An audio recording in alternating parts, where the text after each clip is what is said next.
Yeah, so anyway, this was the Evans that was played. Before take, we drive the bishop away from the center, try and gain time, gain the center. If we take here, then he could check, and that's maybe not ideal. It's okay, so usually castles, because this pawn is immune. They can't really take this pawn. If they do, well, that's what happened in the game. Bishop takes f7 and queen d5. The normal move is d6.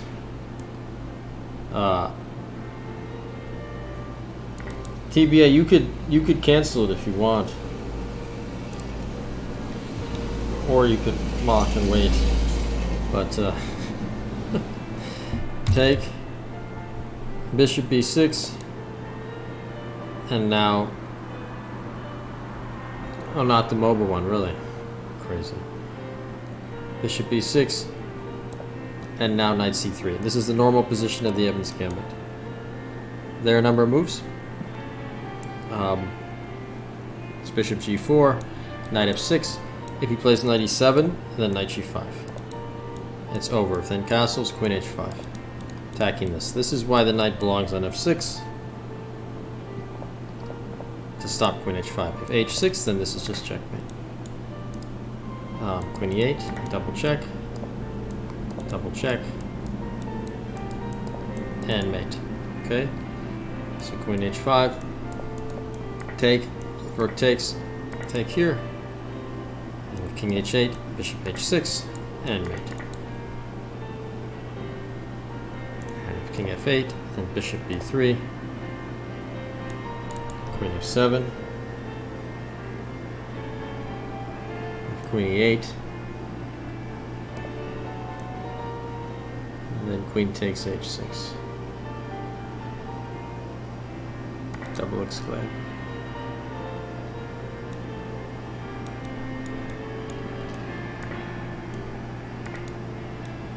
And this is called Bowden's mate.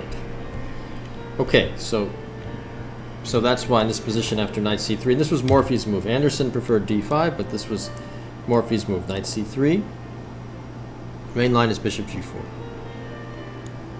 And after bishop g4, this does not work because this little trick with knight g5 doesn't work because black has queen takes g5, and then this is hanging as well. Okay. So anyway, before we talk about bishop g4, let's talk about knight f6. Now, it used to be, you know, in Morphy's time, everybody knew that e5 was right, and then computers came out, they said, oh no, it wasn't right, black was defending, but I always felt this had to be the right move. Yes, he played d5 too, but knight c3 was more in Morphy's style, just develop all the pieces. Thank you very much, TBA, for that. Really appreciate that, 5 subs. And now, e5. This is the heart of the Evans Gambit, making sure that black cannot castle. So getting him before he castles, bishop can go to g5 on this diagonal or to a3. That's the beauty of the pawn b4 push. You open up the bishop for both lines. So e5, and now de5, this exclaim, bishop a3. Now, black king is cut, so he can't castle. If he just plays like ed, then rook e1, and he's crushed. Right? Totally lost. And you know, there are many ways to destroy him in this position. He just literally cannot move. He's just crushed. Okay. So yeah, I mean, he could play knight d4, then knight e5, or he could play even knight e5, or yeah, there are a lot of problems. I mean, not this, but even knight d4. Okay, take knight b5. Let's say bishop a1. Okay, I'm sure this is winning too. No, it's not. But this, queen a1, he can't move. See, bishop cuts the king. Just down in exchange, and it's resigning. Because, well, I'm just going to kind of inspire you a little bit to play the Evans. Now rook d1. It was called the queen of the openings in the Romantic era, and it was Morphy's favorite opening. I think if he knew about the Mora, he would have loved that too. So he just can't move. If knight g4, yeah, you know, just look at this. He can't move anything. It's hopeless. If he comes back here, it's just crushed. Just crushed. this bishop cuts everything. And now this. Okay, so now I had a game when I was 18 with bishop g4. Well, we'll talk about that in a second. But first, let's just look at the game that was just played. Okay, so knight c3. This didn't happen. Instead, he just took, which is a huge mistake. And now,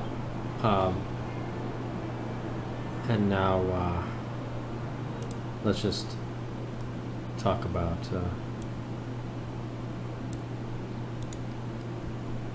Yeah. So now just bishop f7, king f7, queen d5, and this is pretty much over now. Matt Genius, in principle, why is this position basically strategically losing for black? Why do you think it's losing for black?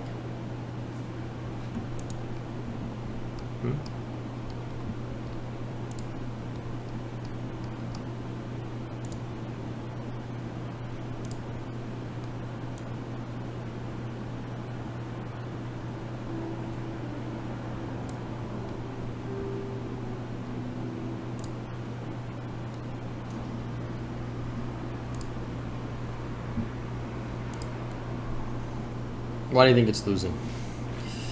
Well, because the rooks are totally disconnected. His king is stuck in the center, but it's his rooks, really. His king is stuck in the center. When the king is stuck in the center, that means that the rooks don't play as well, whereas white's rooks are coming quickly into the center.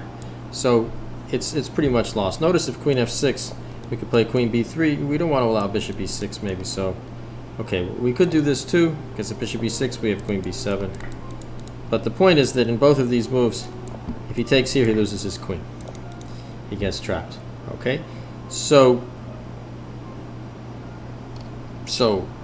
queen c3, knight f6, and rook e1 is the right move. Andromeda suggested e5, but it's not efficient. We don't have enough pieces in the attack yet to thrust with e5. We need to first develop, bring more pieces.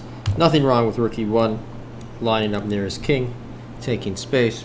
So rook e1, king f7. Okay, we could play queen b3 if we want. Yeah, queen b3 would have been good, but okay, knight g5 is not bad either for a rapid game, and now e5 is good too. There are other moves, just bishop b3, knight a3. Basically everything's great. His king is always cut, the rooks are always not playing. So e5, now bishop a3. Yeah, he could have survived, but he's under tremendous pressure. He didn't survive. And now just queen b3 and it's over. Just like that. Threatening mate. Just queen b3. Can't play d5 because he's pinned. It's a perfect example of queen d7, knight e6 check. And no matter where the king goes, it's check, winning the... Sorry, where the king goes here, it's check like this. Just knight c5. Or knight c7. Knight c5 here, he has queen f7. So you want to be careful. Even here, you have to be careful. Now you're worse. So here, knight takes c7, you pick up the rook. Okay, so he's just totally lost after queen b3. He played knight d5, desperate move. Queen f6, and we could just play bishop b2, which I suggested, but then there's queen f5. I didn't want to allow that. So instead, just knight c3. Typical developing move in the Evans Gambit, get the knight out. Of course, if queen takes c3, then bishop d6 or queen f7 mate, but bishop d6 is easy mate as well, even with something like this, and then mate. Okay, so queen f6, I played knight c3, h6, and now the queen sacrificed, knight ce4. If queen f5 or queen e5, which is what happened, everything else is hanging, we just sack the queen, which I did. Knight takes d6. And if queen takes queen, then rook e8 mate. This king cut. And anything he does, he's crushed. If he takes like this, then straight mate. Bishop d6, knight e7, bishop e7, and mate. Okay? So he ended up playing knight e7, and then he resigned. Rook e7 this is winning, of course, or rook e7, and mate again. Now, so let's so I played let's look at a game when I was 18. I've talked about this before. Okay, this is one of my favorite games that I played in the Evans. Okay, castles, d6, cd, bishop b6, knight c3, and this is the normal position of the Evans Gambit. And Morphy had this as well. Now, after bishop g4, many games have been played. Recall, I remember I analyzed this position for about an hour in the game, Chicago Open 2002. And I didn't really see bishop b5, although that's the theory, and white's slightly better after bishop b5. Morphy played bishop b5 too. Andromeda studied some games with bishop b5, threatening d5. Okay, so then king f8 is pretty normal, and you could also take here, and there's some games like this, but white is better. Even though pawn down, he has the bishop pair, and usually maybe king h1, rook g1 with an attack.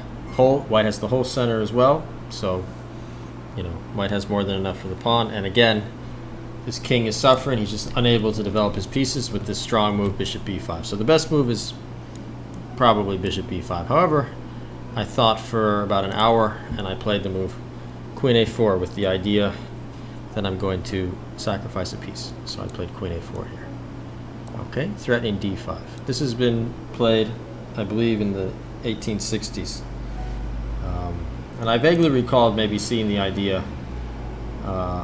when I was playing the game. But then I decided to do it. Okay, queen a4. And if he plays bishop takes f3, then d5. Okay.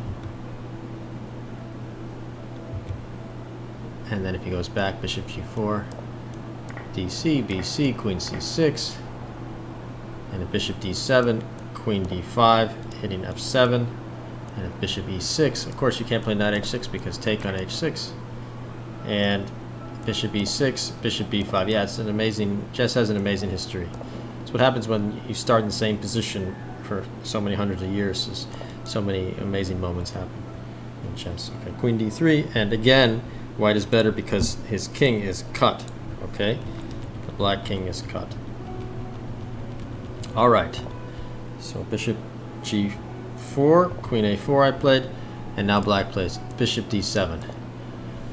And of course, it seems obvious, just queen b3 and attack on f7. However, black has a very strong move after queen b3, knight a5. Okay. And then if bishop takes f7, king f8, and all of a sudden my queen and bishop are in a quagmire, if that's the right word. Hope I mocked that word correctly. So, knight a5. He played knight a5. Bishop takes f7, have to do it. But this is what I spent an hour on. Bishop takes f7, king f8, and not queen d5, knight f6.